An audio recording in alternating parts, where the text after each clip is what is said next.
ஒரு நாளும் தளர்வறியாத மனம் தரும் தெய்வ வடிவம் தரும் நெஞ்சில் வஞ்சமில்லாத இனம் தரும் நல்லனை எல்லாம் தரும் அன்பர் என்பவர்க்கே கணம் தரும் பூங்குழலால் அபிராமி கடைக்கண்களே என்று அபிராமி பட்டர் பாடுகின்றார்.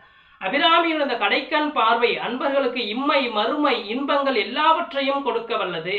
இம்மை மறுமை வீடு என்று முதலிய பயன் பெறக்கூடிய அமைப்புகள் எல்லாம் இருக்குது. மண்ணளிக்கும் செல்வம் விண்ணளிக்கும் செல்வம் அழியா முக்தியெல்லாம் கொடுக்கும் என்று சொல்கின்றார் அபிராமி பட்டர். இகலோக வாழ்வும் பரலோக வாழ்வும் பெறக்கூடியவர் என்று சொல்லும். யாரு? அம்பிகையினுடைய கடைக்கண் பெற்றவர்கள். அழியா அரசும் செல்வமும் தவநெறியும் சிவலோகமெல்லாம் சித்திக்குமே அபிராமி அம்பையுடைய கடைக்கண் பார்வை பெற்றாளே.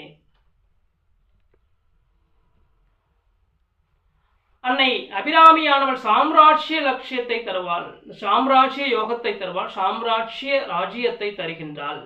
வையகம் துரகம் மதகரி மாமகுடம் இவையெல்லாம் தரக்கூடிய தனம் கல்வி